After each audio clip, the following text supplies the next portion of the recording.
Who is coming to Delhi for the PJMT?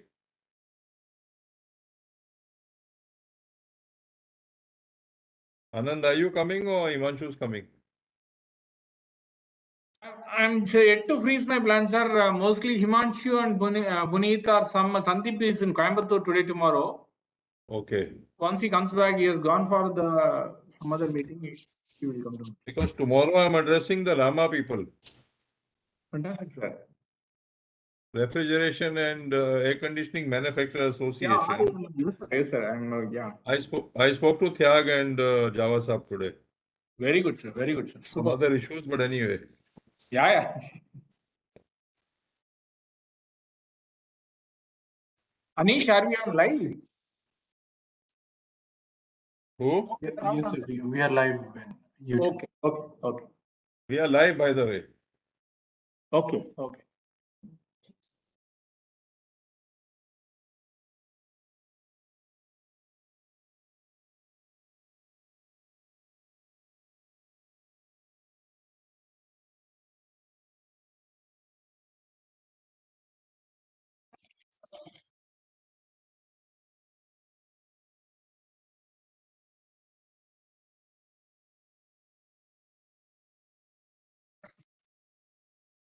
Sir, can we start or shall we wait for Ms. Payaljan? She might join in another 3 to 4 minutes. You spoke to her? No, I think she sent a message to Puneet. Puneet just gave me a call. She will join in another 4 to 5 minutes. One sec. Shall we start, sir? One sec.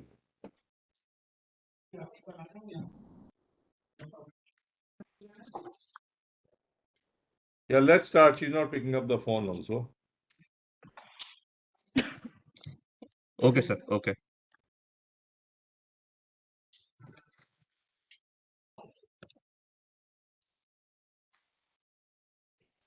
Very good afternoon, everyone. On behalf of IGBC, we welcome all the participants for the inaugural of 6th edition of Harit Prem Bharat Mahotsav, which is celebrated every year between 23rd to 29 January. And this is the 6th edition. So this event has actually grown to be a vital component of IGBC and serving as a moment when we reaffirm our commitment to sustainable living. And throughout this entire week, IGBC chapters will engage in events and activities centered around sustainability, honoring the memory of Dr. Prem C. Jain for his significant contribution to the nation in the field of green building. So this year theme for Harit Prem Bharat Mahotsav is Decarbonizing India, and IGBC is organizing a series of national webinars during this week. So without taking much of your time, I would like to invite Mr. Gurmeet Singh Arora, National Chairman IGBC, for his inaugural address, sir. Over to you, sir. Thank you, Himanshu. Good afternoon, distinguished guests and my dear friends. A very hearty, warm welcome to all of you on the inaugural session of the 6th edition of the Harit Prem Bharat Mahotsav, a week-long celebration of Dr. Prem C. Jain's love for sustainability, for Bharat and for Mother Nature. Madam Payal Jain, Dr. Jain's daughter, has taken this forward since the last 6 years, and I would like to congratulate her on getting being awarded the ASHRAE Hall of Fame, which she collected on behalf of her dear father, the highest recognition in the world in the HVAC&R industry. IGBC has had a very humble beginning in 2001, where I have been involved with Dr. Jain at that time, with one building which we built and inaugurated in 2003 by the then President of India, respected Dr. APJ Kalam. And this 20,000 square feet building has now grown, which I'll talk to you about. Dr. Jain has played a pivotal role with his visionary leadership and immensely contributed to establish the council and the IGBC headquarters at Hyderabad. Over the last 2 decades, the council has created a spark that led several stakeholders pursue the path of green and now net zero buildings. Today, the green building movement is a pan-India movement. We have over 11,650 projects. Our green footprint is now 1,063 crore square feet. We have grown to be the second largest green building council in the world and by far the largest green building council in India. Dr. Jain's vision was to achieve 10 billion or 1,000 crore square feet green footprint by 2022. We have realized this vision for our country, Bharat, and we have currently 32 unique, the highest ratings in the world for rating different typologies of projects. So whether it's a interior of an office, a village, an office, a home, a school, a factory, a hospital or the hospitality sector, railway stations, metro stations, logistic parks, townships and cities are all rated by IGBC.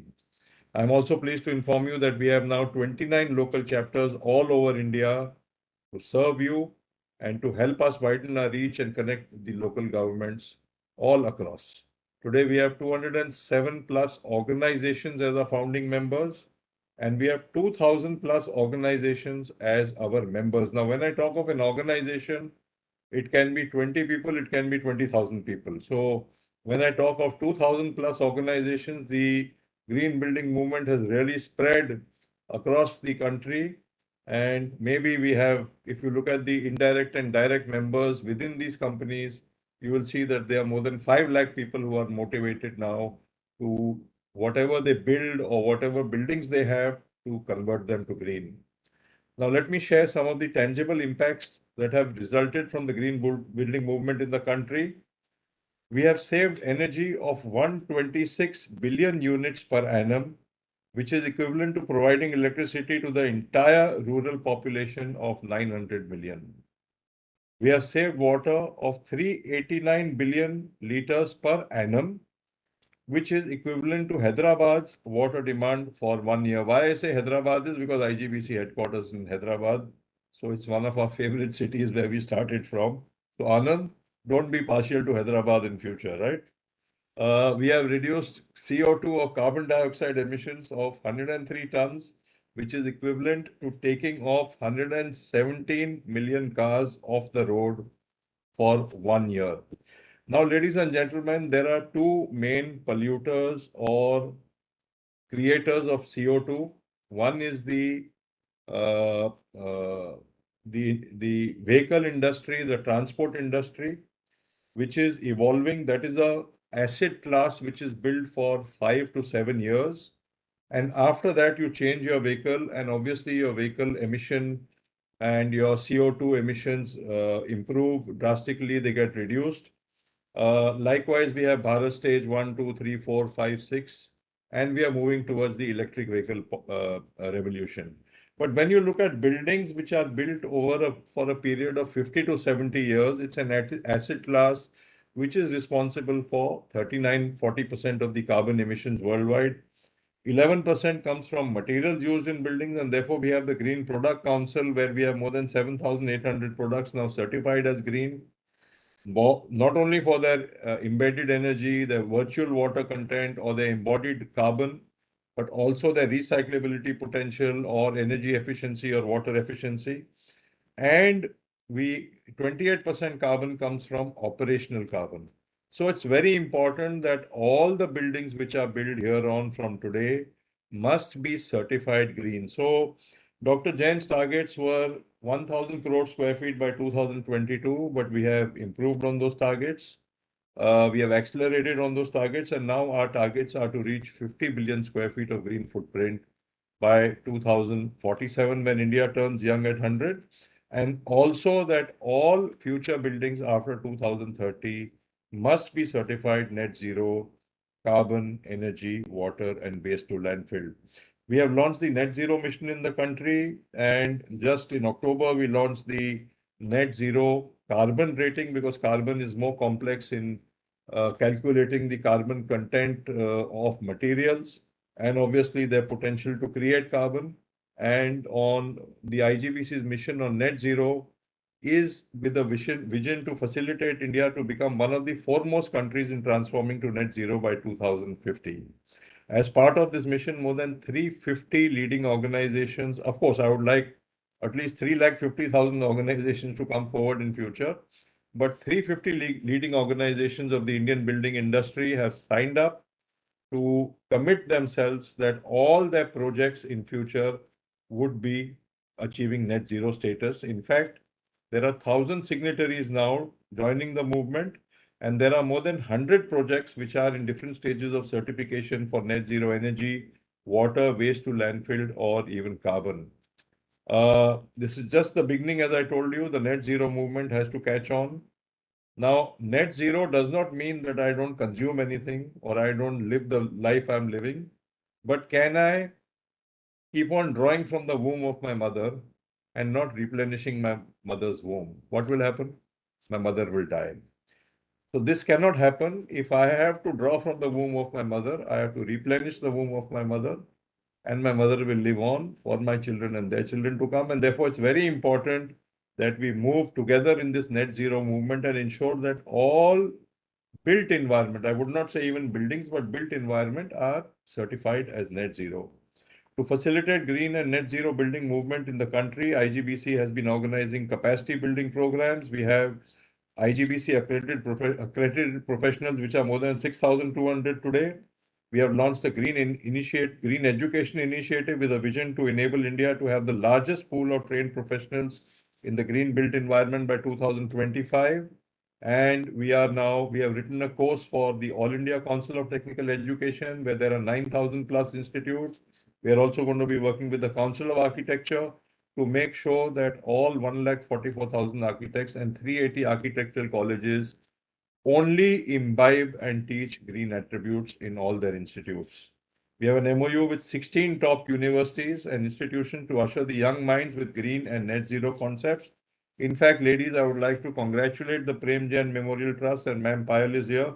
Payal, I had congratulated you for the Ashtray Award, but you were not there at that time and I could not pick up your phone later. But they have already in the last 5 years launched 5 toolkits. The first one being single-use plastic-free campuses, water efficiency in educational institutions. The third, energy efficiency in educational institutions, waste management in educational institutions, and wellness in educational institutions, which is going to be launched, I hope so, tomorrow. So is it going to be launched tomorrow, Payalji? Yes, it will be launched Yes. tomorrow. So Yes. these in fact are in sync with our net zero movement, whether it's energy, water, waste, and carbon. These are going to provide a basis for all the student community. I would like to end my deliberation by a small share. एक दिन शिकायत तुम्हें वक्त से नहीं खुद से होगी कि जिंदगी तुम्हारे सामने थी और तुम दुनिया में उलझे रहे. मेरा रिक्वेस्ट आपसे सबसे है, let us de-uljavise or whatever, let us change our whole thinking that we can live comfortably, we can live the way we are, but we can live sustainability. सोच बदलो तो नज़ारे बदल जाएंगे, नज़ारे बदलो लेडीज एंड जेंटलमैन तो किनारे भी बदल जाएंगे. Thank you very much. Thank you, sir. Thank you so much for the inspiring address. Now I would like to invite Mr. M. Anand, Deputy Executive Director, CI IGBC, to share the IGBC initiatives which we are doing throughout the year as well as during the Hurricane Fatma also. Over to you, sir. Thank you, Himanshu. Hope you are able to see the slides, Himanshu. Yes, sir. Yeah.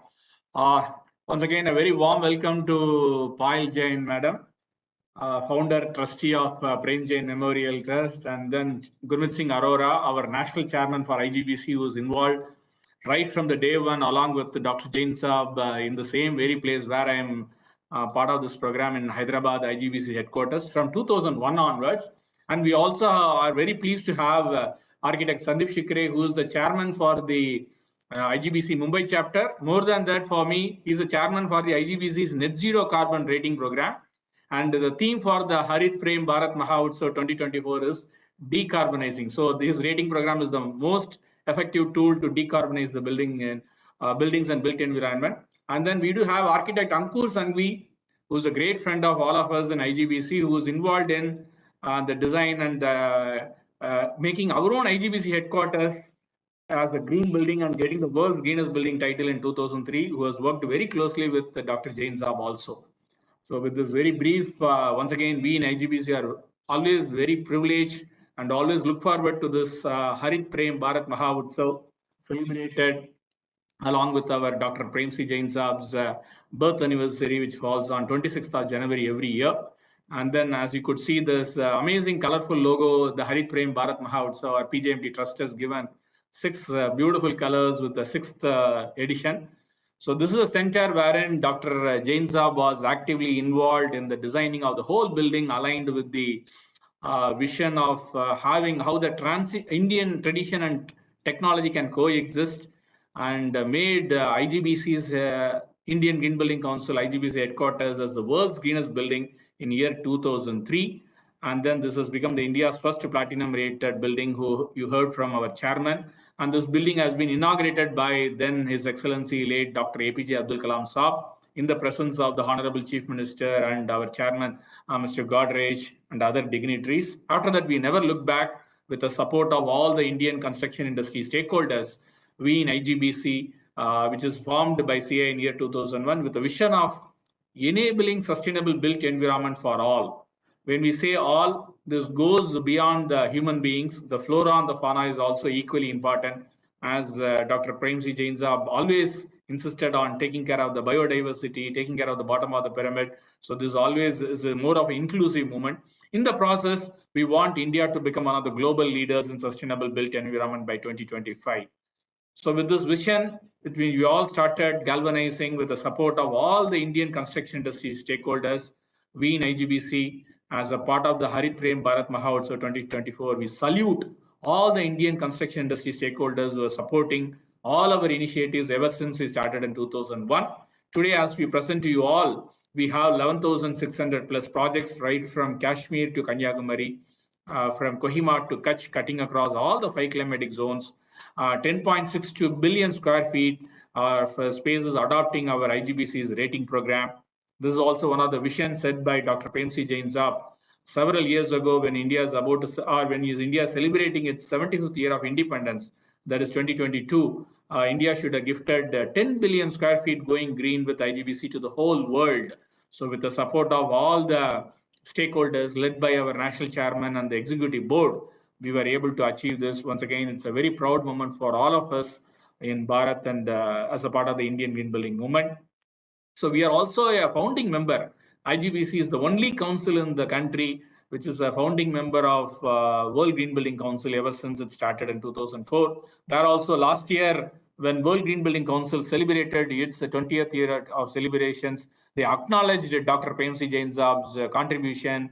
He has addressed in various World GBC forums and hosted World GBC forums in Mumbai and Jaipur, which were all applauded, and they all remembered Dr. Jain Saab during that event also. So as you are all aware, Dr. Premsi Jain Saab was involved right from the day one of the IGBC and then till his last day or the last birth on the 20th of September 2018 as a chairman. He is the guiding light for India's green building movement forever. That is how we in IGBC always look forward to his blessings and wishes every single day. So in fact, he was actively involved right from the day 2001 onward. This was one of the oldest photograph I could get in one of the early days in 2002, when we hosted a seminar on energy efficient windows and building design way back in 2002, actually, way back in 2002. So he was actively involved in all the rating programs till he passed away, actually. So he is very much convinced on every typology should be, different rating program should be there for every typology. Everything should be indigenized, aligned with the 5 climatic zones, our own way of living it. The 5 elements of nature should be the founding bedrock for all the rating programs. Here we are able to showcase some of the glimpses of rating programs launched under his leadership. Many of them are world's first. For example, world's first rating program on metros has been launched in year 2015 under his leadership. The villages, the railway stations, world's first rating program on the railway stations, data centers, the list goes on and on. In fact, under his chairman, when he was the chairman for IGBC, 22 different rating programs has been launched. He has brought in enormous amount of stakeholders to recommit. The chairmans and the core committee members, all of them have worked with Dr. Jain Saab. And IGBC chapters, he is the brainchild of the launch of the IGBC local chapters. He was involved right from the first chapter being launched, and to the Guwahatis and others, many chapters has been launched. To be more precise, 23 local chapters has been launched. Physically, he has taken the pains to travel to Guwahatis, to Vizags and Amaravatis. Each single chapter launch has been, we are very fortunate to have him and inspire the members and the core committee members and the chapter leadership in every single chapter of IGBC. And the National Executive Board, ever since it was formed in Lonawala, in fact, Sandeep Shikre Saab, Gurmit and others were all right from the day one of the National Executive Board. So he has participated in every single National Executive Board and made an enormous amount of impact for the India to leap forward or even pole vault the entire strategies, make it on ground, more actionable ones. Goa 2018, we had a lovely meeting with him in the beaches of the Goa for the executive board. So many of our stakeholders, every single day, every single executive board meeting when we meet, all of them, they remember his way in which he was able to inspire, devise the strategy, support them with all the resources, both on the soft and hard. That was very, very unique to Dr. Jain Saab. And he was very much passionate about the IGBC's Green School contest, actually. So any other programs he may say he may not be able to participate due to his travel or others, but this is one wherein he has never ever said no. He has ensured he has participated in all the jury discussions of the Greening Your School competition, and school children are very, very closer to his heart. And then you could see some of the photographs very vividly showcasing his commitment towards empowering the young kids, inspiring them with enormous amount of resources, and then giving them the awards, and then encouraging them to come out with enormous amount of newer ideas, innovative ideas based on the Indian ethos. Next to the school children is the architectural college competition. Especially, this is being hosted in architect Shahrukh Mistri's office as well as Sandeep Shikre's office also.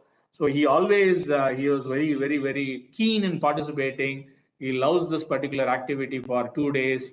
And then it goes around to show that how committed he is. Apart from, you all know that he was teaching in School of Planning and Architecture in New Delhi for more than 37 years, actually. Similarly, on the same lines, this one program, it is also very closer to him, actually. In fact, he is able to inspire enormous amount of young architects to come and participate in this event. And then we hear a lot from them who was able to participate in this IGBC's Green Year Design Competition, followed up by his interactions during the Green Building Congress when all the young architects has come in order to sustain India's rich culture, heritage, the traditional architectural elements. And he has led several MOUs across the globe, actually, with ASHRAE, ISHRAE India, and very, very leading organizations, both national and international. These are all very proud moments for all of us in Indian construction industry stakeholders. Next is on the Green Building Congress. Here again, what it started as a very small program in 2001 with some 200 to 300 people participating in Hyderabad. Moment he took over as the chairman for the Green Building Congress, it saw a phenomenal growth, actually. From Bangalore 2006 onwards, we never looked back. The last edition in Hyderabad and Chennai attracted more than 10,000 participants, several thousands of square meters of stall. So these are all the tone has been set by Dr. Premji Jain Saab. And then he celebrated all the milestones during the Green Building Congress, be it in launching the newer rating programs or bigger milestones like 7 billion square feet and others during the Congress. So he always encouraged all of us in IGBC to work hard as well as celebrate India's success and India's key milestones. These are the few glimpses we are able to share it. And then he was also instrumental in taking the message and bringing in more and more newer technologies and innovative products across the world. In fact, some of the even Tony from Green Building Council of Australia, even today he roams. Dr. Jain Saab, he went to Melbourne. One of the amazing lectures he has given. By the every lecture of him is amazing. But Tony's and others across the world, they all remember every single word mentioned by Dr. Premsi Jain Saab in his various international forums across the globe. And as I told you earlier, he hosted the Green Building Congress 2016 APN, Asia Pacific Network of World GBC also participated 17 different countries from Asia Pacific, and Jaipur has hosted 35 Green Building Councils. So the IGBC's Hall of Fame award got more prestigious after getting awarded to Dr. Premsi Jain Saab, received by Payal Madam in the Green Building Congress 2018. And then the Path of Green book, even yesterday when European Union 11-member delegation from Hungary, Italy, and Rome, they all visited. We presented the Path of Green book to them, which was launched in Green Building Congress, which is one of the amazing books which has captured the whole essence and life and commitment of Dr. Premsi Jain Saab towards preserving the mother nature. So this is one of the amazing books which we all feel very proud to be involved in it. So the entire country, along with IGBC stakeholders across 29 chapters and various student chapters across the country, we celebrate Harit Prem Bharat Mahotsav 2024 in loving memory of Dr. Premsi Jain Saab, under the leadership of our National Chairman, Mr. Gurmeet Singh Arora, and the National Vice Chairman, Mr. Tyagarajan, and various stakeholders and the various chapter leaders. So these are the few things we wanted to highlight. There are so many activities by IGBC as well as by the Prem Jain Memorial Trust. They are doing fabulous job. These are the few activities we would love to showcase it. I don't want to go into the details. These details are available in igbc.in website as well as PJMT, Prem Jain Memorial Trust website as well. Green Instagram quizzes are happening, photography on sustainable living. How do we participate? Yeah, reels can be made on sustainability, or repurposing and upcycling on the fashion sector, sustainable art with the usage of mixed mediums or NK. We would request all the participants who are all listening to this session or being a part of the session to participate in all these initiatives, waste material getting recycled for installations. So at a macro level, these are the various sessions planned by IGBC across the country. So I don't want to go into the details. These are all available. This calendar of events are available in our website, igbc.in. So once again, we in IGBC are always privileged and blessed and fortunate to be part of the Harit Prem Bharat Mahotsav. We always look forward to this event to start off in January to set the tone for our next 12 months program. So the Dr. Premsi Jain Saab would always, as I said earlier, forever he will be remembered for his godly smile, humility, the grace, and the list goes on and on actually. Till his very last breath, he was talking about IGBC and authoring the book, The Path of Green. He has preached and practiced green. So let us recommit ourselves towards making Bharat as a Jagat Guru of sustainability, as always mentions. So once again, we in IGBC welcome all the participants across the country and across the world to be part of the Harit Prem Bharat Mahotsav 2024, which is being done with the theme of Decarbonizing India. Thank you very much for being a part of this Harit Prem Bharat Mahotsav. Thank you, sir. Thank you so much for taking us through the contribution made by Dr. Jain and sharing the various initiatives that ITBC and Harit Prem Bharat Mahotsav is taking during this week. So now I would like to invite Ms. Payal Jain, founder and trustee of Prem Jain Memorial Trust, to deliver her special address. Over to you, ma'am. Thank you very much. Thank you, Gurmeet. Thank you, Sandeep.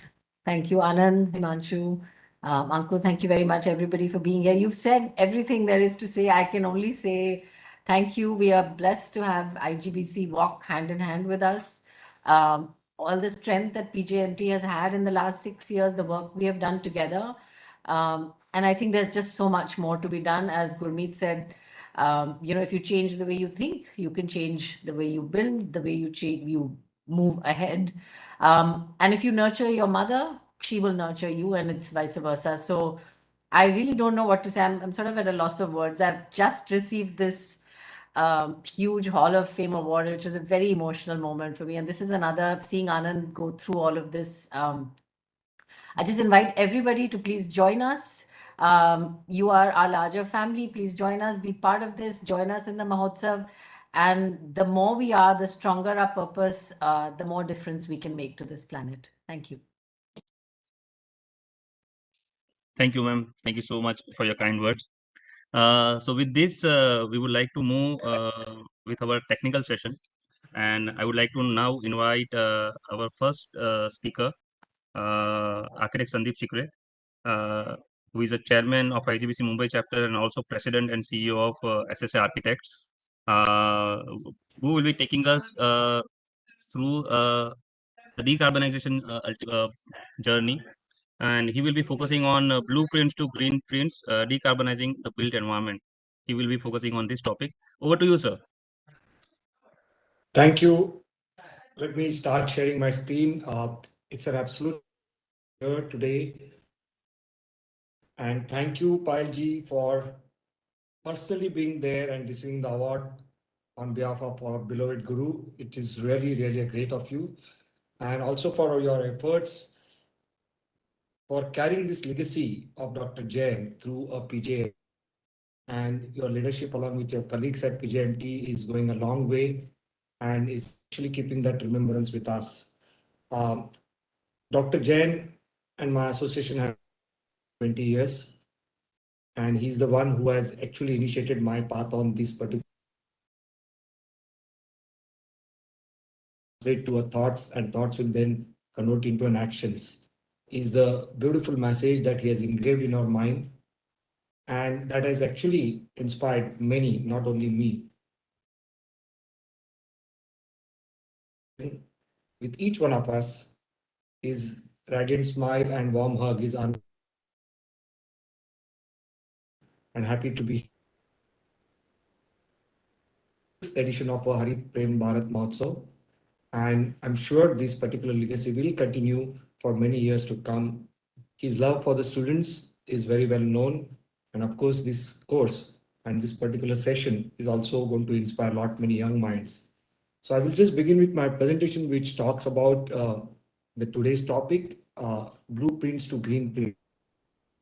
Presentation as this is all about current situation where we are dealing with the decarbonization. We are moving ahead from the sustainability to net zero movement, and we'll be talking 20 years back, as our national chairman Gurmeet ji mentioned, and also very beautifully articulated by our executive deputy director Mr. Anand, about the journey from a humble footprint of a 20,000 square foot reaching to more than 10 billion square foot, and with a new target of reaching to 50 billion square foot. But the task zero mission is not voluntary, it's must. Decarbonization is not having any other choice for you, but it's must, especially after knowing by 2070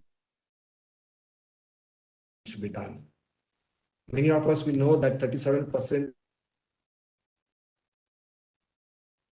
rise 8 times. So if you can see the kind of a situation that we are in is absolutely alarming. This chart actually explains everything. Full CO2 emission, CO2 GHG emission is 8.4 billion ton.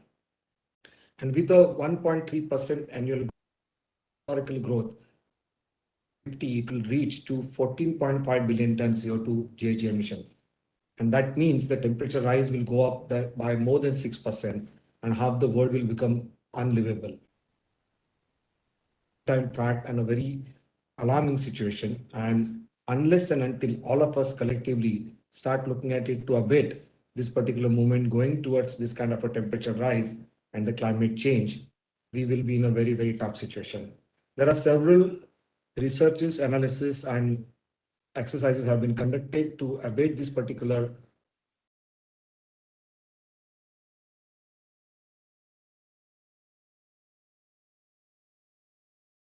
systems in place.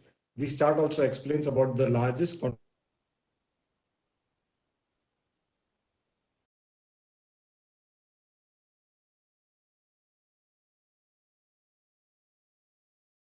and as we know,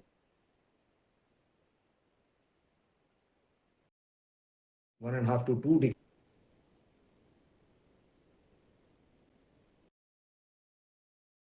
larger contributors for the carbon emission. IGBC has already announced net zero water, net zero waste, net zero. We're glad that during this Congress, we also announced net zero. These all particular aspects of a net zero movement. It's up to us as a fraternity to follow guidelines and keep on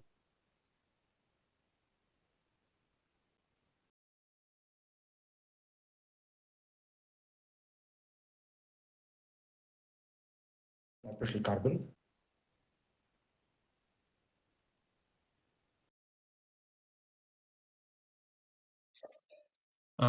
Sandeep sir, sorry to interrupt. I think, sir, there is some network issue. Yes, you are not So able your to hear voice, me. sir, your voice is breaking in between. Is it clear now? Yeah, right now, even we are not able to see your screen also. Oh, is that right? You could see it earlier, or you could see not see it. Yeah, yeah. It is going and coming in between, maybe because of the network issue. Now we are able to see you, and the voice is also much better, Sandeep ji. I think Sandeep, just speak little louder also, boss. Okay. I take a note. I'm sorry Right. for this because I'm logging in from one of my site office. So kind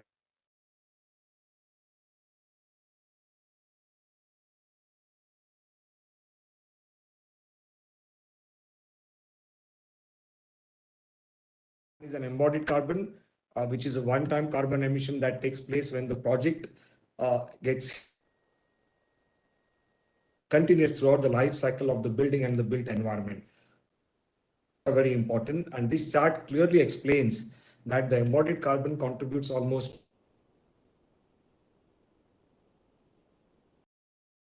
20% of the. While designing the building for an architect and engineer to create a built environment, continuous basis to optimize the operational carbon. How to achieve it? That's one of the most important aspect. And as I mentioned, that it's most important right pre-design stage to design stage to the construction stage and the operational stage, architectural engineering and sustainability. All of these three things will have to move hand in hand. And what you could see there in the center is a sweet spot that can be achieved if we resonate the confluence between these three disciplines, and that will exactly allow us to go more close to the net zero mission. This chart explains what is the responsibility of the owner. The owner is involved at the time of design and construction, is also involved for the operation of the building. The developer is involved at the design and construction stage, whereas the tenant is involved at the operational stage. So this particular responsibility matrix that moves on from one person to other person, it's very important that all of they collect together at the inception of the project and ensure that mission is very well addressed at very, very initial stage of the project. That is very important that all of us must keep it in mind. There are many things IGBC, of course, stops this chart guidelines. We have the information, we have the data available. So all the professionals can avail this data, and there's a analysis is available for everybody to move into a direction of a net zero built environment. There are also softwares which allows you to understand and calculate the carbon emission. There's a LCA software is available. GHG inventory calculators are available. So this particular facility for people to understand ground and validate all the data that they would like to conduct while their projects are under execution. Through few projects, which kind of gives you a better exactly happens when you talk about the project and when they are live. The first project is a residential project. Residential projects are also very tough to handle. They are always city project with a lot of pressure on consumption of energy, water, and also several crisis, which is right in the Godrej and Boys. And we feel extremely honored that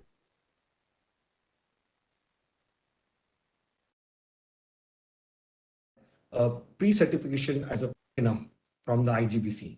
IGBC V3 rating system, I must compliment everyone at CII IGBC that it's been very, very nice.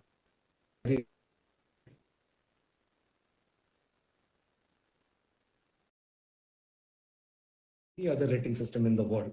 While we were going through this, we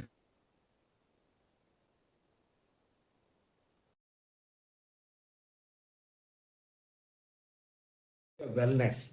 Let me from architect lenses, wellness is something also contributes largely for the reduction of the carbon emission. Because when you talk about a gated community, you also want to ensure that the people do not move out of the compound.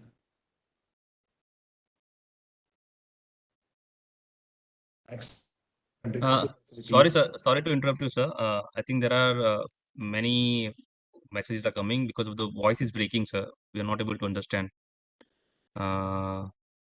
Some network issues are there. Okay, just give me a minute. I'll try and improve my network.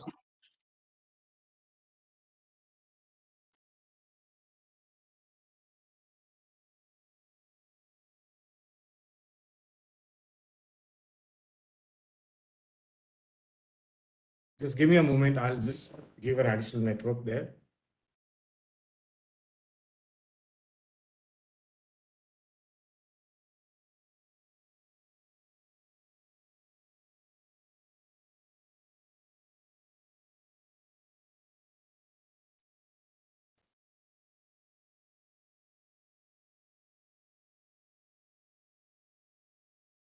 Is it better now?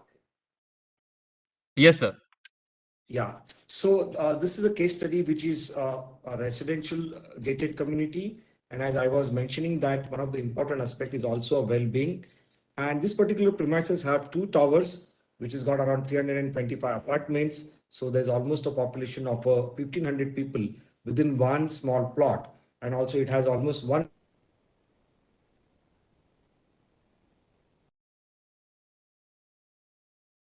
urbanization has on all of us. And it's very important, not only apartment when it's built, but post its operational stage or while it's in operational stage, it also observes a lesser impact on the energy, water, as well as the carbon emission things. So these are some of the renderings that explains there's a hierarchy of recreational spaces which are there at the podium level, and they also go at the rooftop level.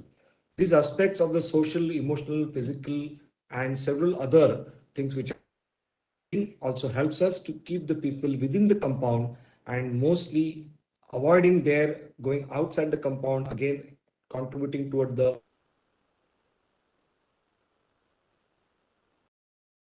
this has got a complete list of everything that all age group of the family that they will require, right from the toddlers to the small age to mid age to teen age to the elderly people.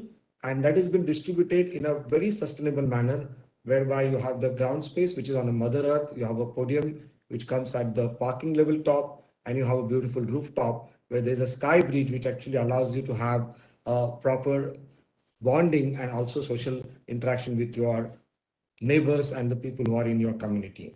This particular project observes all parameters. We have been able to get 83 points, which allowed us to take the pre-certified platinum rating. There's almost a 30% LPD saving for the interior and exterior lighting. There's a 20 kilowatt solar PV generated on terrace. There's a water-cooled VRF system, which is there with a coefficient of performance of 4.5. And of course, there is a metering system, which also allows us to have a water saving to the extent of 35 to 50%.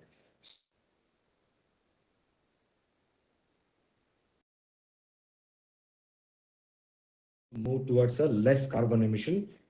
Residential projects are very tough to go for a net zero carbon, but yet it's a initial stage, and I'm sure as we'll move ahead, we'll have many more mechanisms to achieve net zero carbon system, even in the residential and a large community places. So these are some of the renderings which explains how various aspects of the building.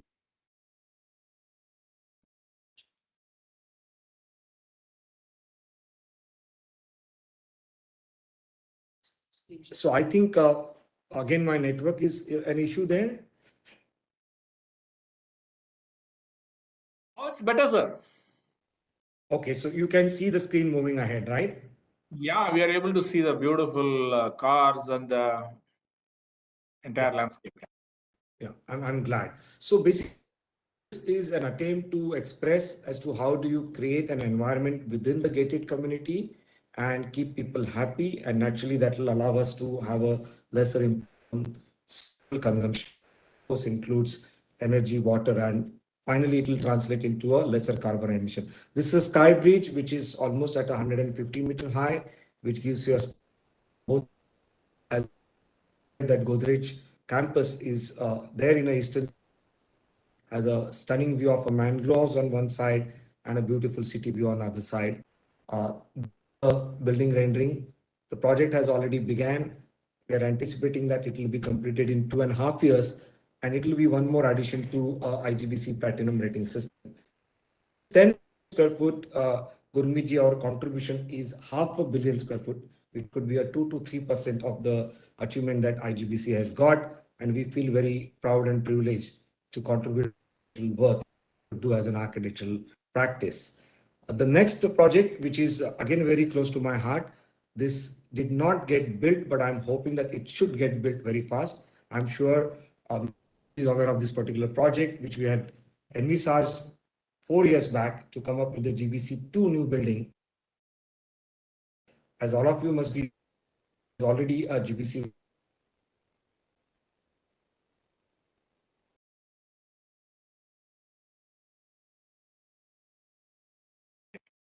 And the task for us to develop a GBC2 building. This actually slide explains you the context. A beautiful city of Hyderabad has a lot of wonderful ancient heritage of a nice water body on one side, a busy neighborhood on other side, nestled into a beautiful environment. And this is the first ever platinum rated building which was built 20 years back. Later on, it was also converted into a net zero energy and net zero water and net zero waste building. Quite an exemplary building for many to learn a lot of things from it. The design program that was given to us to create a 20,000 square foot of a green education and entrepreneurship. And the task was to maintain the legacy of the lesser consumption, maintain the legacy of the biophilic characteristics. The site is so, it has so many very, very well-grown trees and nice rocks. Hyderabad is known for its terrain with a beautiful large size of rocks. So we were really wondering as to how do we come up with a solution. There's not a single area where we really thought that we could build. So we did an extension of the site.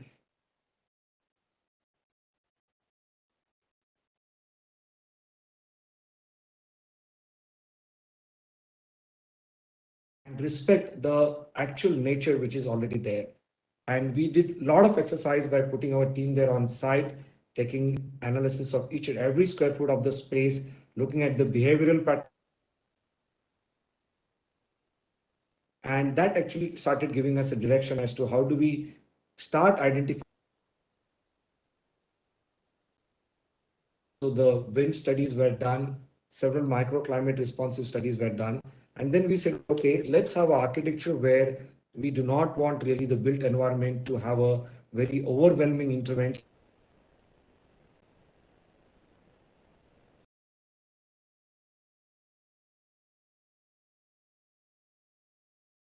Some locations.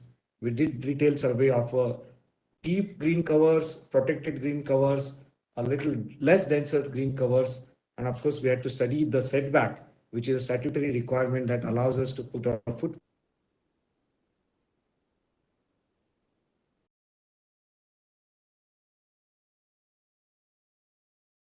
which were meeting with the foundation too, and we started clubbing them together.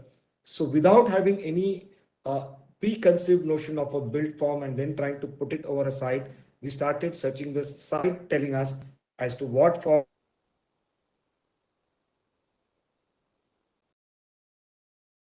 design process where each activities were placed.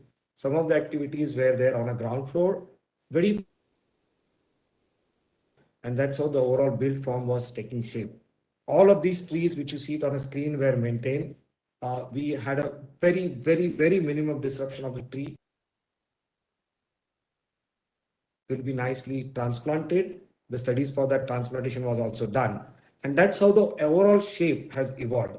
So it's not the preconceived, it's a shape that is derived out of the clues and out of the direction that is given by the nature. Of course, we were very conscious about the orientation of the building to achieve maximum natural weave, minimum mechanically ventilated spaces, try and maximize the natural wind, natural daylight, and based on these particular build forms were evolved. And slowly the building starts taking shape with all these coming, as I mentioned, within the nooks and corners of the nature. Then our task was to have more than 95% of the work which is off-site prefabricated. Such a beautiful site, we did not want to clutter with any construction activities and also create a pollution there while the premises are already in action. So we created a strategy where almost every structure environment can be off-site prefabricated structure more than constructing a building, manufacturing a building. And it had all the kind of elements as you could see it in the automobile industry really work in a very amazing way. They have a chassis and they build, which is state of art. So that was the inspiration here. We created a complete steel structure with the weather panels and with a microclimate response. These are the sketches, and no facade is same. The facade changes as per the direction, as per its exposure to the sun, as exposure to the entire structure was developed, and that's a master plan where you see VC1 sitting on one side to come on the other side. We maintain the same road. We maintain the same sequence of the parking because we didn't want to have any covered parking. So it's entirely a parking which is exposed to the nature with a nice covered tree. There's a beautiful existing rainwater harvesting pond which is maintained. And this is how the entire circulation, which is an extension the existing traffic flow and the pedestrianized flow with minimum disruption with the new premises coming in over there. That gives you a complete idea as to how people can come to the new building. And the new building has a nice segregation of an area where you have a cafeteria, canteen, and the general conglomeration space. There's a space for the senior management. There's a space for the incubation center. There's a space for the workstations, research and analysis, and all of them have been connected with a simple corridors. And that's how we could get the entire build form, which connects principles of a courtyard planning, a large verandas which are naturally ventilated, and a microclimate responsive orientation of the building. Terrace to generate a kind of a power which is slightly more than what we will consume. And that's how the future expansion also has been kept in mind, where there was a program which would say that some future expansion will come. And that's how the whole building would look. There's hardly any built form which you will see. As you could see, the natural trees and the are there. Of the rooftop is being utilized for mitigating the heat island impact. A lot of solar panels have been scientifically calculated to generate the renewable energy more than consumption, and all of these are simple members which are available. It's a recycled wood which is also regionally available, and all the stones are the natural stones. I wanted to there create a is very simple, which is very light, humble, but very durable and strong. These are some of the pictures where you could see these are the natural which have been maintained there, and the building literally moves around the trees and around the rocks. and it is not having any overwhelming impact on the overall premises acrylic characteristics. So the people would love that indoor and outdoor connection. These weather panels are very dynamic and they are quite movable. So as the sun comes, these panels move, as our Venetian blinds will allow us to have the natural light but avoid the glare. This also allows you to keep the premises naturally ventilated as much as you want. Minimum time when it's required, you have a mechanical ventilation system coming into it. There's a beautiful slope on the side, which has been utilized as an outdoor amphitheater, also outdoor training ops and for to interact with each other, natural surroundings and in connect with the nature. That's a rooftop where people would go and have some of the workplaces, pots, and a lot of stuff about the native plantation and the contextual plantation have been done, and those also will be incorporated in the rooftop. That's the picture of live inside daylight. We wanted people to be seen, to meet each other, to develop more friendship, more. These are always a good for an designer to the people, so that actually allows people to see each other. We want to travel through a staircase, especially smaller structures, and not go through a elevator. So that's a monumental staircase which kind of combines the whole built environment. That's a cafeteria which converts into a train and a workshop. These are all foldable, of a wood. And what you can see, it's an exposed ceiling. The entire ceiling is done out of a simple calcite puff seal roofing system, which is completely so in case we want to do any future expansion without much efforts, we add one more floor to it. Flooring, envelope, light fittings, furniture is modular and it's offsite prefabricated. You can see the challenging terrain that we had, but we had zero disruption to this particular terrain. We kept the structure the way the earth is moving and connected them through the staircases and the corridors. I think that's the best way an architect can respect the natural terrain and also create a built environment within that natural terrain, which is functional and also which can serve the built environment would want to. This is a landscape strategy where again there are zones and go outdoor and work. People can go outdoor and do an exhibitions. They can go outdoor and relax and also get themselves rejuvenated. They can have fun, entertainment.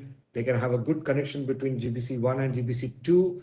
So almost it's a of a, and these are several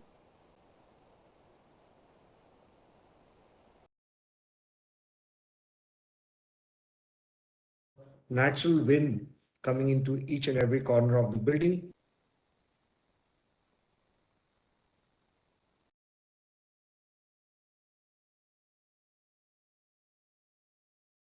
Here, and also where you have a canopy, which is very innovatively designed, which also becomes a solar canopy, which energy while you are working. The outdoor pods, post-COVID, it has been seen that people like to spend at least 20 to 30% of the time in an outdoor environment. That has to be so creating learning space.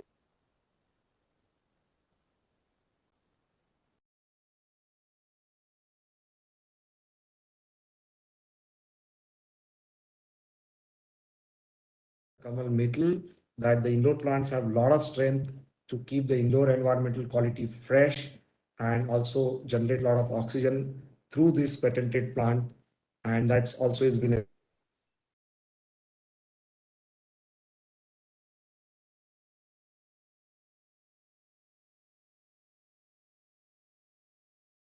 see there is a all is offsite prefabricated. So more than 95% of the construction is offsite prefabricated. And it'll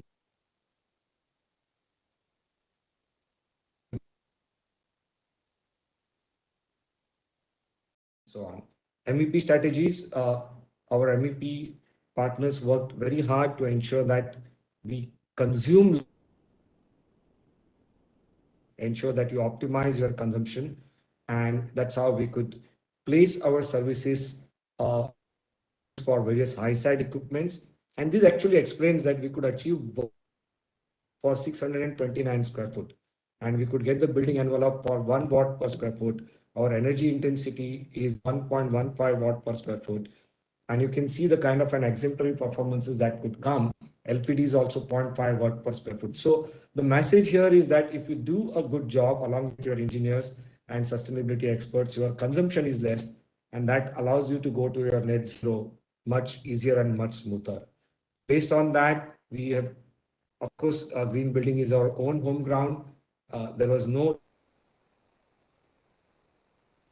could achieve that very easily because a lot of things have been already done in the campus. The idea was to go, and that was a little challenging. Biophilic design, water bodies, as I mentioned, for evaporative cooling, a lot of buffer zones, heat island impact, mitigating SRI, high SRI materials on the rooftop, and that actually come to a net zero. This explains that we have 133 megawatt per hour as our consumption, and we could generate little more than that. And this is actually planned to go or probably an energy positive campus. This is possible through a proper envelope design. This is also possible through a strategy for conditioning contributes the largest energy consumption. So we plan to go for a radiant cooling. This is an ideal candidate for a radiant cooling because Hyderabad climate also for a radiant cooling, which will be through a floor and through a ceiling. So very simple strategy, and of course well-being strategy also has been incorporated here for the purpose of acoustic comfort, the visual comfort, ergonomics comfort, and thermal comfort for the people's well-being over there. These are some of the features that expresses how the premises would efforts has been taken to ensure that our own plants, which are available to us at absolutely no extra efforts, have been. My further case study, this is the last case study of today. It's a very unique project. We have been talking about built environment campuses, residential building, but this is a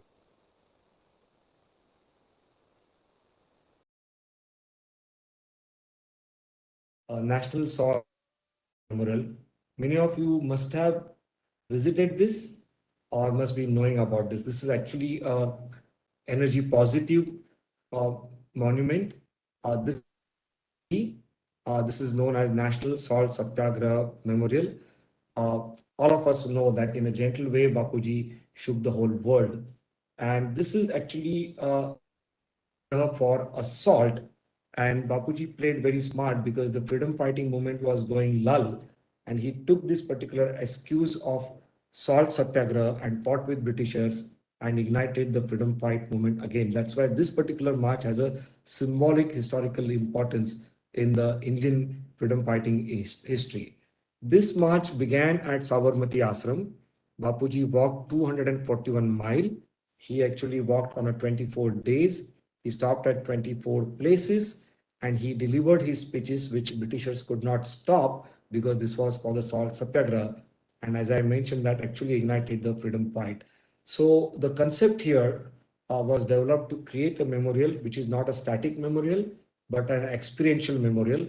So the people would actually understand what exactly happened during those 24 days and how this particular memorial, how this particular journey of a salt satyagraha was evolved. This is around 16 acre of a land develop a memorial, which is in an extremely challenging situation.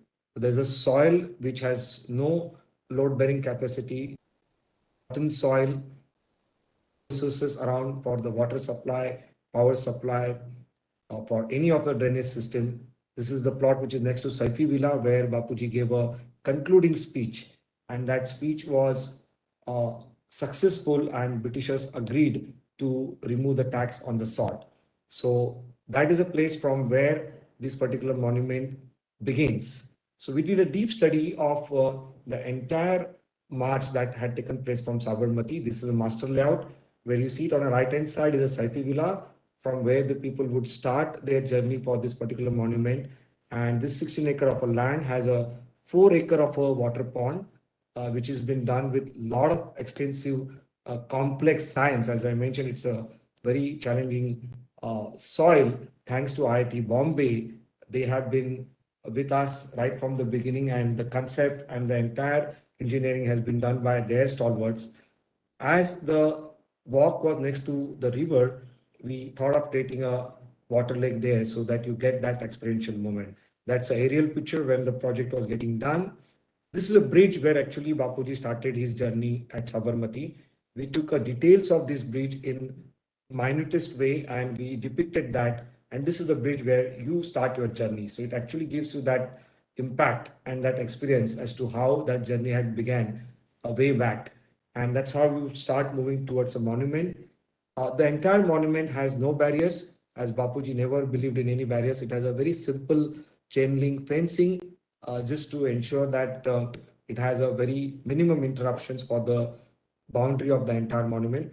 These are two boulders, which are the natural stones, which are there as an entrance portal, and there's a simple gate, which is almost open every time, which is made out of again a recycled wood. There's a gate on the right hand side, which is a service gate. So the entire premises is very humble. It actually depicts the architecture of a Sabarmati ashram with a nice courtyards and a sloping roof. And that's actually the lake. And you see a stunning stylus. That stylus actually is a folded hand. It's holding one piece of a salt, which actually is a how one piece of a salt can shake the whole world. And exactly below that piece of a salt, you have a Bapuji statue, which is actually commemorating that success. So that gives you an idea as to how that walk was next to the river. These are the 24 monoliths, and each of these monolith actually depicts each of the day. What exactly happened on a day 1, day 2, day 3. These are natural stone. There's a brass monolith done by the best of the experts, almost more than 50 artists and sculptors from the world who has worked on this particular memorial. It was a very exciting journey. This particular march and depict that with these great artists and the artisans. And that's how you can walk more towards the main statue. And this is a place where there are 80 marches. Of you may not know, there were 80 marches right from day 1 till the march concluded. So we depicted each and every marcher of them next to the with their attire and with their exact 1:1 made out of a bronze. So when people come there, they actually feel that they are walking through those marches and they get that experience. It's a very important point for people to take pictures and to that era of how this happened. Then that leads you to a stainless steel, a pure stylus, which is 120 feet tall. We wanted to make it 200, but then later on we were requested to reduce it for the purpose of maintenance. And that tall stylus, one piece of a actually white glass crystal coming on top. And this actually is seen from the entire Dandi and makes a statement of the victory this particular salt satyagraha. That's how it looks. And exactly actually below that, there's a beautiful statue of Bapuji in action, a sculpture by Annabhau Sate. Many of you know that he's a legend of our country. He actually sculpted this particular statue. Absolutely stunning and very amazing depiction of Bapuji's movement. Then we have these 41 solar trees. Again, thanks to IIT Bombay, a very simple, humble, complicated engineering solution where these 41 solar trees actually have a movable. They can go into a direction from where the solar energy comes, and they are generating little more what we are consuming there on site. They also look like a very beautiful urban contemporary landscape, and they look absolutely stunning in the evening when the reflection comes into a water. They gives a shade to the people when they want to move around in a harsh afternoons. also generate energy. Minister was very, very happy when he came there for inauguration on 12th of April and absolutely moved with a kind of a simple gesture that allows us to create zero monument. Some of the pictures where you can see this is a welcome center, there's a library, there's a research and analysis place, also an exhibition gallery. This is a low memorial where 80 marches have been given a lot of recognition. Places around Bapuji forms a logo there. That's a place where you have a salt pan. People, when they do a journey of this monument, they can go back and within 6 minutes they can create a salt. So that's exactly was a Bapuji's submission to Britishers that if the salt can be done at home, there cannot be any tax that can be paid. And this particular piece of a salt becomes your return gift and a memento. So the Honorable Prime Minister also enjoyed being there for 8 to 10 minutes. He was conscious to salt piece as a memento with him, and that was a great gesture. This all architecture again, as I mentioned, is a very simple depiction of a Sabarmati. That's an gallery, a lot of local talent. All the materials used are very regional. 241 is the name of that gallery because the significant 41 miles, and that's actually art gallery pictures which you can see there. These are the solar trees. That's an aerial view of a solar tree. In the evening, they look quite nice. So simple logic, how do we go to net zero energy? First thing, to consume less. The passive strategies, active strategies. We have to go for an 80 points. So we were quite mindful about it. Again, most of these premises is naturally ventilated. Absolutely 5 to 10% dependence on the air conditioning. The LPD and the load consumption is very, very less. That gives you an overall master plan. And this actually explains you the 2 months data which we had collected then, and it gets collected regularly. The energy consumed is 8695 units and energy generated is 13,525 units. So it's actually a net positive energy memorial. That's a working drawing of a solar tree, a simple thing, anybody can make it. And this is exactly where we lifted the 2.5 ton glass cube on top of the building. It's quite exciting to know that the people come there every weekend. There are more than 25,000 people come there from Surat and Vapi and enjoy this monument. A lot of educational tours happens there to give an knowledge to young minds about the salt satyagraha. So it's a quite buzzing place and well in operation. It looks pretty nice in the evening time. It's got a very good lighting strategy.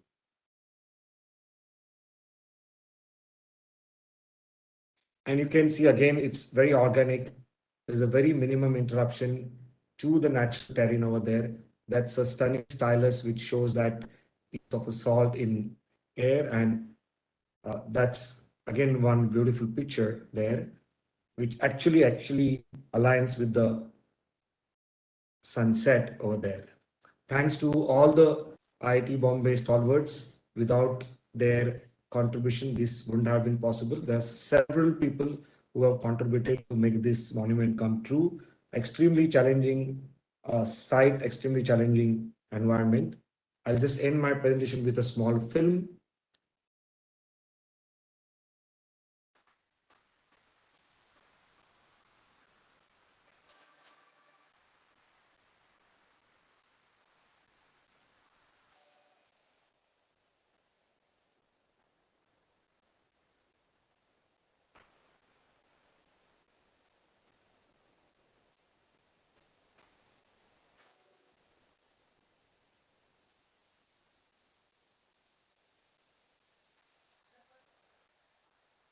There is no voice.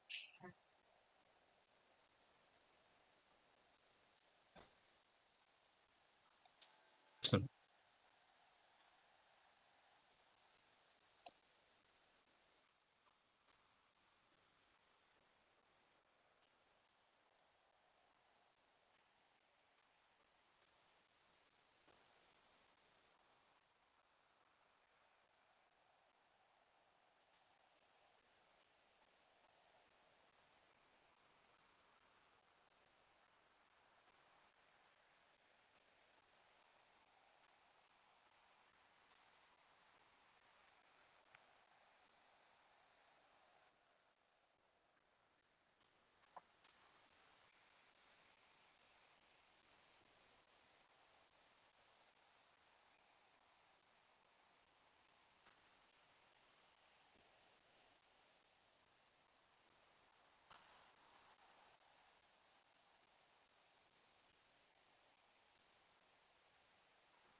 With that, I conclude my presentation. Thank you.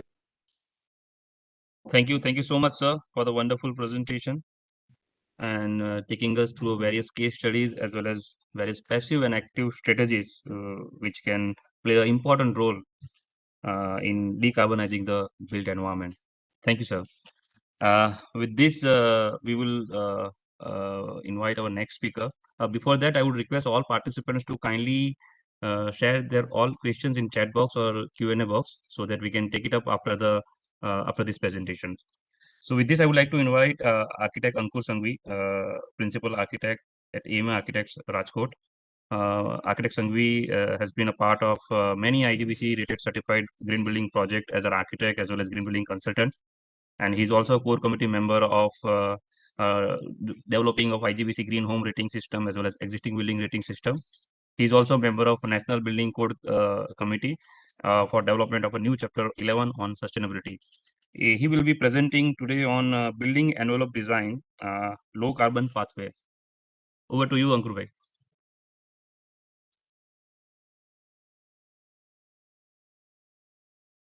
You are on mute.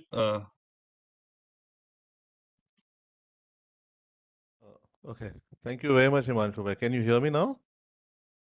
Yes, yes. Perfect. Okay. I'll just share my presentation.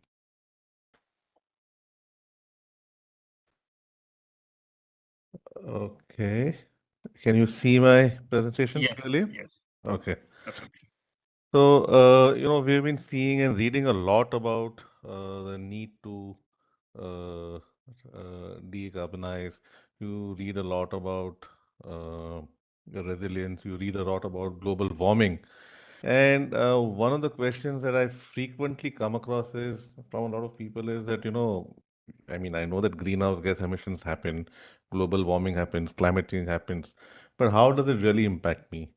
And, it actually hit home very recently uh, when actually I was in a talk which was given by somebody from BE. I think it was the director, Mr. Saurabh Didi. And he actually said that, the way you have green emissions happening, what was earlier predicted that by 2050 you will actually have a rise in global sea levels, we might see probably about 10 years earlier.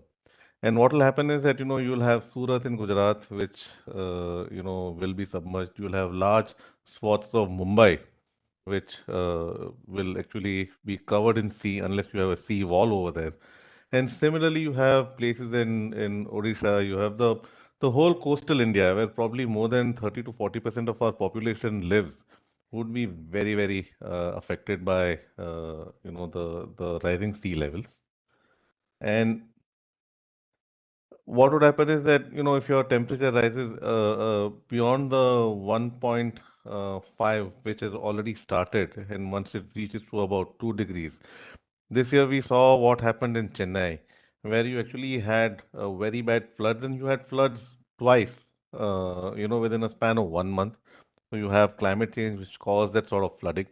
And what we are likely to see that in Punjab, where probably about 15 to 20% of our food crops are grown, there we would actually see a reduction in the agricultural output.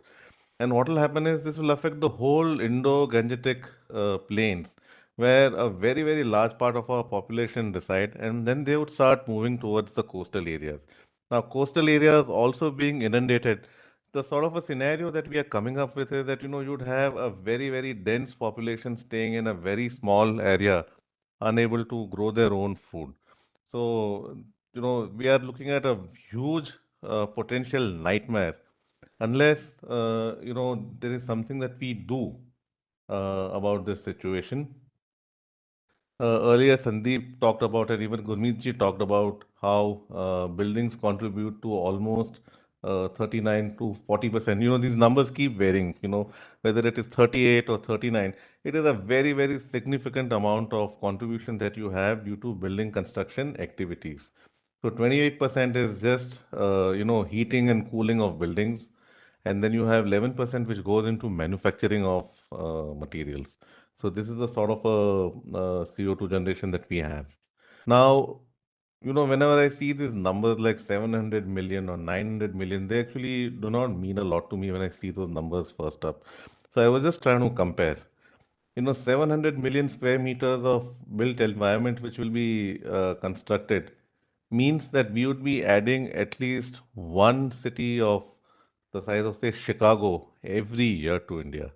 So that is the amount of construction that we are likely to see from 2024 right up to, I don't know, about 2030, 2035. So the amount of construction that is going to happen in the next 10 years is going to be humongous. And we have this opportunity to actually do something about ensuring that we, control our carbon footprint. So, just to give you a quick look at where we are. Today, the way we design our buildings, which is your conventional building, the electrical consumption is about 28 kilowatt hours per square foot per year. ECBC ASHRAE brings it down to about 18. IGBC platinum rated buildings, I have worked on a number of them, and the average that we have seen is about 15.5 to 16 kilowatt hours per square foot per year. Most net zero buildings go down to 12, go down to probably even lower than this kilowatt hours per square foot per year in terms of electrical consumption. And then, this 12 kilowatt hours is supplemented with renewable energy. But, you know, the net zero buildings that we see, most of them are not very large, or if they are very large, they're not very tall. So you just see not more than a 25-meter or a 30-meter building going in for net zero.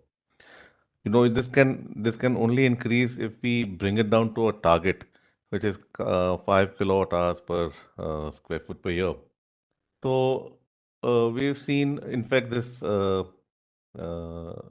sections that I'm showing are from a project that has been designed by SSA Architects by Sandeep, and I worked along with him on this project. And to achieve optimum building envelope, what we did was we made sure that you have the right amount of insulation, and you have the right amount of the wall to window ratio, and then you make sure that the glass that you use is a very high performance glass. We actually did an analysis to see that what should be the level of insulation. If you see the graph at the bottom, it just tells you that when you move from an insulation level of R2 to R20, you have a line where your power consumption decreases, and beyond that, that is your optimum point, and beyond that you have a line of diminishing returns.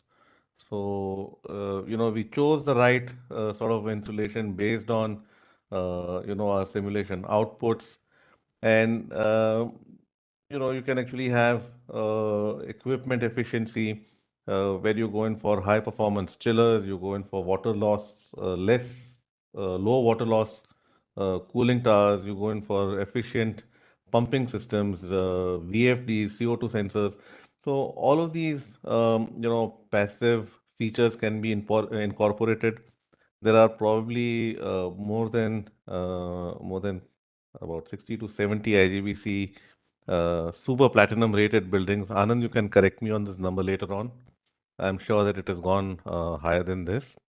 And, over the last 20 years, the work that IGBC has done has actually brought about a lot of awareness on bringing down the operational carbon footprint of buildings just by going in for very high performance buildings. What also happens is that, when you go in for a high performance building, there is a definite energy saving. And when there is a energy saving, there is a definite return of investment. So people do not mind investing a little more now if there's a payback which is less than 5 years in terms of saved electricity. Now, this is a standard path to a net zero that we had followed for one of our projects, where we actually had a 38% reduction, and we actually measured what is our reduction in GHG emissions. So that came down from 4,900 tons of CO2 to about 3018. But what happens is that the way building activities generate carbon dioxide is in probably in four stages. So one you have, which is called your A1 stage, which is, that goes into production of the material. So which is the embodied energy which Gurmeet ji was talking about. Maintenance and use is, the amount of energy which is used for heating and cooling, which is the 28% that we saw in the chart earlier. So this is significant and has been addressed by IGBC and various other rating systems. Then you have part C, which is end of life. So say, you are replacing a pane of broken glass. So what happens to that broken glass? Even for electric, your renewable electricity, solar photovoltaic panels, what happens to photovoltaic panels which are broken? How do you actually have end of life? And, what do you do in disposing it? So what I'm going to focus on is not just the maintenance, which a lot of people have talked about earlier, but I'm going to talk about, what we can do to make sure that the facades are designed in such a way that we address, the section A, C, and D as well, and not just B. Uh, one very interesting figure that I would like to share with you is that if you see a typical building on the left, so embodied energy consisted of 23% of the total energy, the total the CO2 emission of a building over its lifetime. But when you went in for a very high performance green building, this figure rose from 23 to 75. In fact, I was talking to somebody from Infosys and I just asked them because they do a lot of, their life cycle cost analysis. So I was just asking him that, you have a certain amount of embodied energy that goes into manufacturing materials for your building. And then you have your operational, carbon emissions for your building.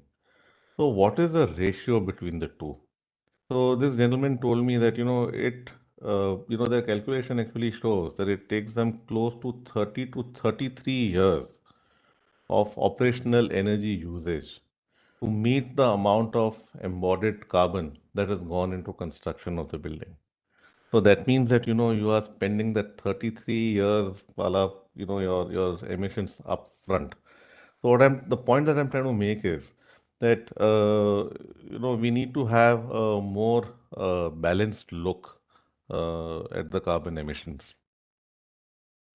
So the approach that we have is, um, we do have a lot of existing building stock, which, instead of just demolishing, can be retrofitted and can be retained.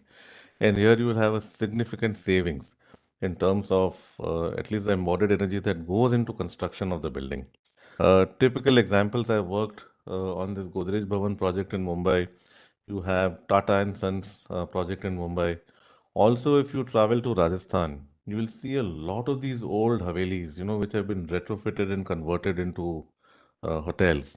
So all of these are actually very green because you are not constructing a building. You are just retaining and extending the lifespan of the existing buildings that you have.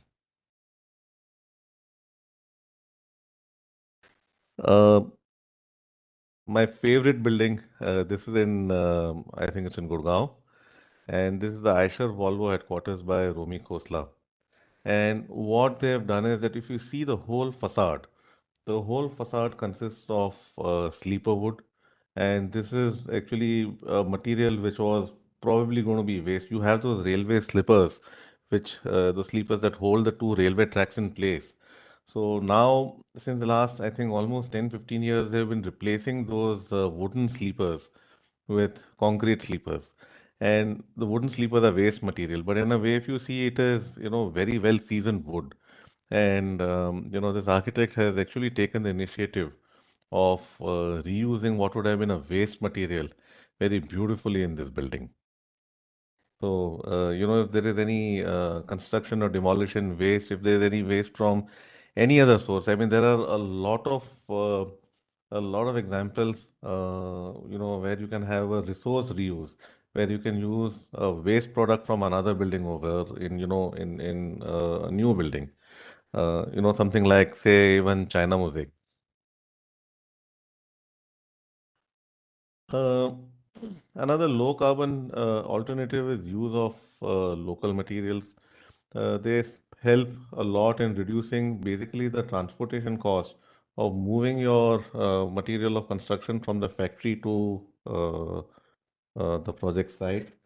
I think IGBC gives a lot of weightage on this. They have a number of credits which are for materials, which are sourced from within 400 kilometers.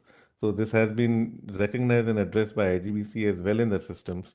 But local materials also give, beyond just the carbon footprint, they also give a lot of local flavor to the project from an aesthetic point of view. They also support the local economy. It reduces the waste and is probably a very climate responsive manner of constructing.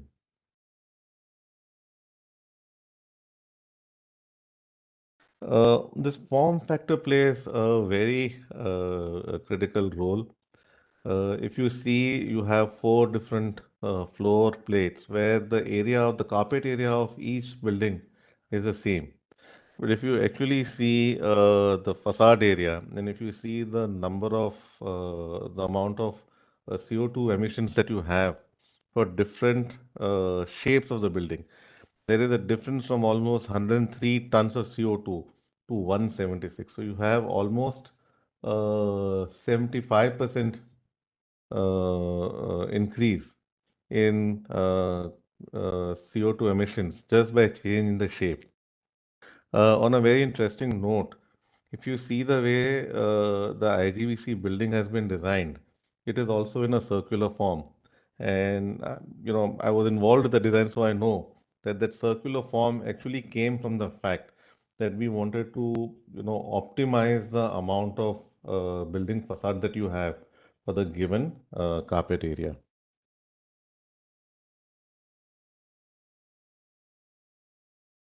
Uh, One thing is for sure that,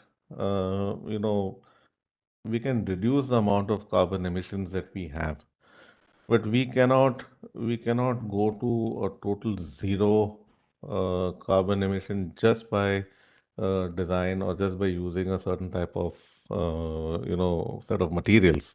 So if we actually want to achieve carbon neutrality, we'll have to also think up of ways in which we can sequester the carbon emissions that you do have. So, if you have buildings where you actually have, vegetation on the facade, where, both of these examples are from Singapore and they are constructed examples. And I do not have validated numbers for how much CO2 that they do sequester, but I'm sure that it is a good amount. So, when we design buildings, we'll also need to design the facades in a way that we sequester the CO2 emissions either through landscapes or through a certain choice of materials. Came across this very interesting website of a facade tile manufacturer in Mumbai, where they actually claim that they have uh, almost 5 kg equivalent carbon sequestering, which happens by the carbon that is absorbed in the tiles that they manufacture. Hemp block has been recognized as a material, which is environmentally very friendly. And the important part is that, throughout its life, it absorbs a good amount of atmospheric CO2. So it helps in reducing the emissions. And then you also have certain natural materials like straw bale and thatch, which absorb emissions. So besides reducing the emissions, we'll need to think about this. And besides this, there's a host of different materials which are being developed, which can absorb the atmospheric CO2. And ultimately, if we actually do, need to go for carbon positive development for our buildings, then we'll need to have a database which is area specific. Right now, most of the calculators that we look at are very, very generic. I mean, if you have a tile which is manufactured in Gujarat, will have a different embodied energy from a tile which is manufactured, say, in Chennai. If you have steel which is manufactured in say, in Wada in Mumbai, will have a different footprint from one that is, being manufactured by, say, somebody in Kolkata. In Gujarat, you may be using power which is generated from the Narmada Dam, which is hydroelectric power, so it'll have a smaller carbon footprint. But if there's something which is, being manufactured in Delhi, it is manufactured from the carbon which is supplied from the Dadri thermal power plant. So we'll have a much higher carbon footprint. So, we actually need to have a database for all the manufacturers and for all the materials that you have based on the geographical location as well. From the government, we would need to have, or even from organizations like the IGBC, we would actually need to have a established roadmap with sector-specific benchmarks. So, you have that, steel cannot exceed a certain amount of carbon footprint in its manufacturing process. So, you have something which is called a PAT scheme that the government has for, I think they have this for MSMEs. So, have similar schemes for different materials, especially for those materials which have a very high carbon footprint and which are used in large quantities. Then if you could have a platform where there is some sort of a knowledge share that happens, there is a certain amount of technology transfer that happens. And the last is, we actually need to promote a circular economy where, we incentivize the industry to reduce the process emissions and promote waste processing. So this, would be would go a long way in promoting carbon neutrality, which is a need of the hour. So thank you. That's it from me. Would be happy to take any questions if there are any. Thank you, Angurwai, for taking us through various approaches for low building pathways, ultimately retrofit, reuse, local material optimizations, very crucial approaches for the decarbonization. So with this, I would request participants to kindly share their questions if they have any. So we have two questions right now I can see. So Sandeep sir, the first question is there any difference between net carbon emission and carbon neutrality? So would you like to take it up, sir?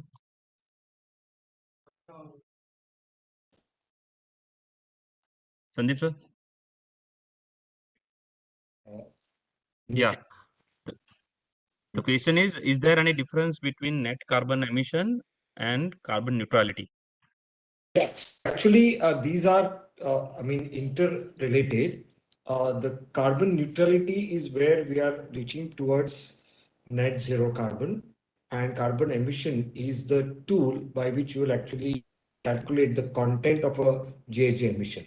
So, emission is to calculate, and carbon neutrality is a strategy by which you would like to go to a low carbon or a uh, built environment.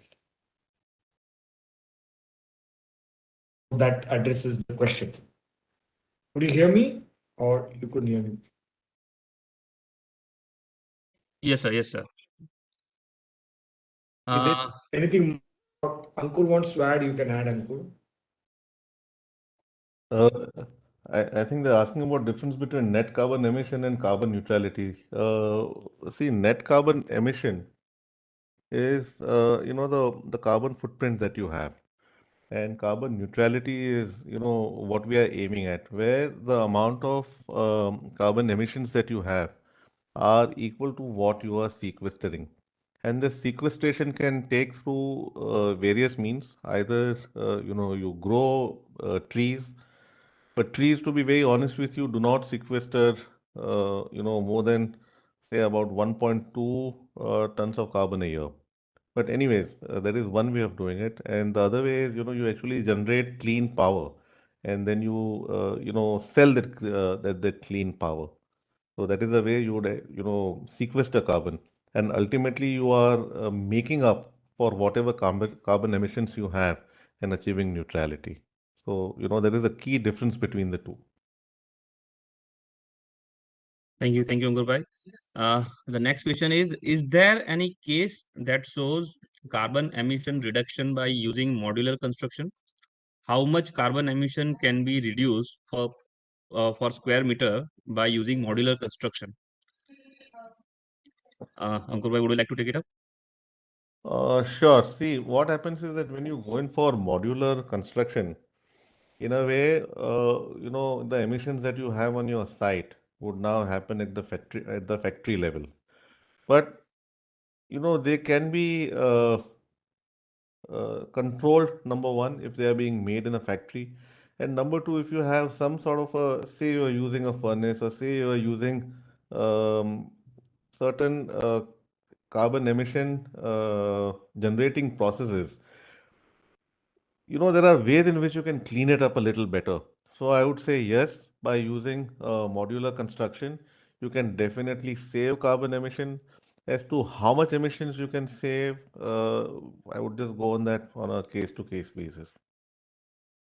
I would like to add here, I personally feel the way forward is to maximize the modular construction for several reasons. One, that when you do a modular construction, everything is detailed out and you optimize the wastage and you maximize the efficiencies. It's all obviously modular, so it's machine made, it's more accurate, and it also allows you to experiment and also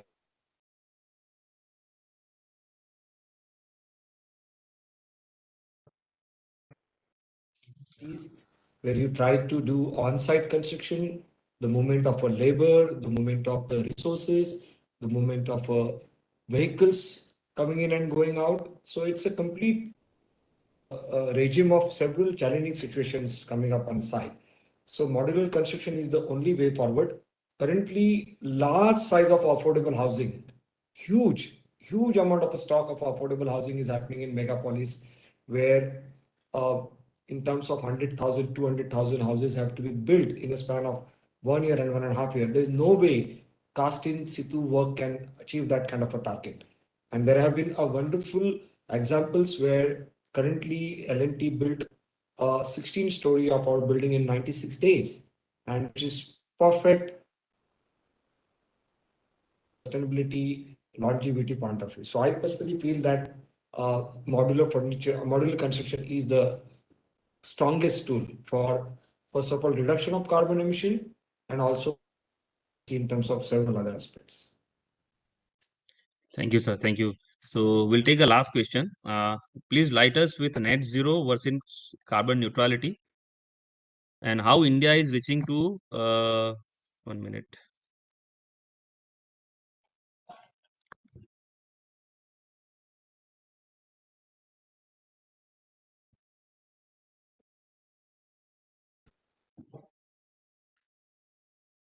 Yeah, sorry. So the question is, please light us with net zero versus carbon neutral and how India is reaching to both approaches in current practices.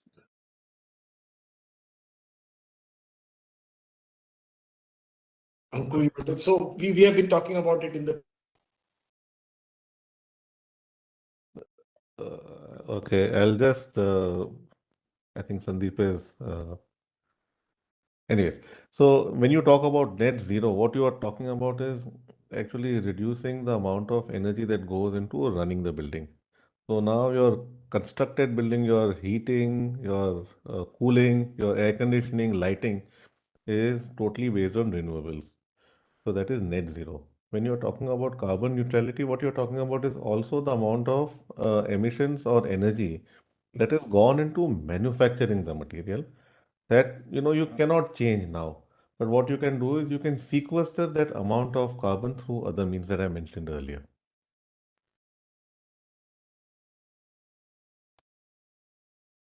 true, absolutely true. That's why the net zero carbon rating, because so there is a number given for the embodied carbon, and the operational carbon has to be offsetted to its zero. That's the way the net zero mission or the carbon rating system can begin. And as the time will come, we will definitely evolve more advanced and a more of the same. Thank you, sir. There is one last question. I'll take it up. It's a common question. Like, is this domain only for the architects and construction people, and how can a common person get involved actively in enhancement of green building concept? I would request Anand sir, if you can just take it up this question, and also request you to conclude the session, sir. Thanks, Architect Sandeep ji and Architect Ankur for taking your time off, and then they are the best person to answer. But nevertheless, since you mentioned my name, I'll take it up. So as you heard from Architect Sandeep Shikre as well as Architect Ankur on various elements, at the end of the day, 1,000 people may be involved in a small office building like ours in designing and construction, but 10,000 people are coming to this office every single day. So everybody, a common man's role is very important. What kind of a lifestyle changes we make. So you talked about the net zero carbon or emission. So every single act, imagine in coming to office, whether I taken a car or come by a taxi or come by a metro, it makes a importance. So what I'm trying to tell is every single citizen in this country or in the planet Earth needs to move into more and more. We are not saying that compromise on the lighting levels or the comfort levels or the commutation experience. With all that, how will you bring down the carbon intensive measures? So we in IGBC always believe in engaging common man, all the citizens of the country. That is also one of the reasons we join hands with PJMT, Prem Jain Memorial Trust, in order to bring in more and more. It is not the subject only dealt by architects, engineers, and consultants and material manufacturers. At the end of the day, the buildings are all built for the people. And we in IGBC for the last 23, 24 years, people are in the center of every single activity.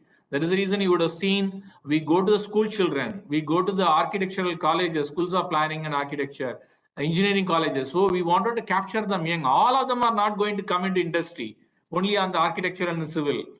An architect also can become a financial expert. Engineer can do an IT also. So whatever they do, it should be there in the DNA to commit ourselves. Whether I buy a plastic bottle or I carry my bottle from my home, whether I take a car or a metro, or whether I say no to a single-use plastic and carry a cloth bag whenever I go for a shopping to buy some groceries or a greenery every single day. All that measures are important. So to put it in a nutshell, we do a World Green Building Week celebration, Green Building Congress, annual flagship event is to amalgamation of people to sensitize, to know how a common man can get involved in this activity. You are most welcome. We have great leaders like Architect Sandeep and Architect Ankur leading all our activities in different cities. Please be in touch with us. Visit igbc.in. Whatever you are doing, let us know how best. For example, even in many of the IGBC certified projects, they say they do have beautiful elevators, amazing elevators and a lobby. They say that if you are going only to the floor number 2 or 3, take a steps. So the architects like Ankur and Sandeep, they designed the elevators way in such a way that steps is also visible next to the elevator car. So if you are fit enough, you can walk in. Or in a conventional building, you may see that you have to take the steps very far away. It is not even visible, not even close. Every single activity is going to make a greater impact. So hope I answered your question. I don't want to hold our distinguished speakers. For any support, please be in touch with Himanshu, who has a bigger team across the country. We have 64 offices across the country. Please do visit wherever you are or write to us. We'll be more than happy to join hands with you and listen to you. What exactly you mean by that, how we can involve you more and more deeper. So with this, as Jain Saab always says that the way in which we think the buildings are designed, if you change it, whatever we build will always change. That is the whole thing he always preaches, followed, and inspired all of us. So we in IGBC thank Architect Sandeep Shikre and Architect Ankur Sanghvi, who are all a great friend, philosopher, and guide for all of us for the last 23 years, for sparing their valuable time and setting the tone for this Harit Prem Bharat Mahotsav 2024, in inspiring all of us and sharing the rich experience, expertise, and they all practice what they preach also. So you can go to their office. You see a lovely office of Ankur Sangvi and architect Sandeep Shigre. They are all more eco-friendly than our own IGBC headquarters. So we in IGBC formally thank architect Sandeep Shigre and SSA architects team and architect Ankur Sangvi and the entire team from Rajkot to join us for this Harit Prem Bharat Mahotsav jointly done by PJMT and IGBC. Once again, we in IGBC thank all the participants for joining us in large numbers on a Monday morning on a very important day. A lot of things are happening on the spiritual space also. So we in IGBC thank you all for sparing your own valuable time to join us from 3 o'clock to almost 2 hours now. We in IGBC value your time. Thank you. Thank you once again. Thank you. Yes, sir. Thank you.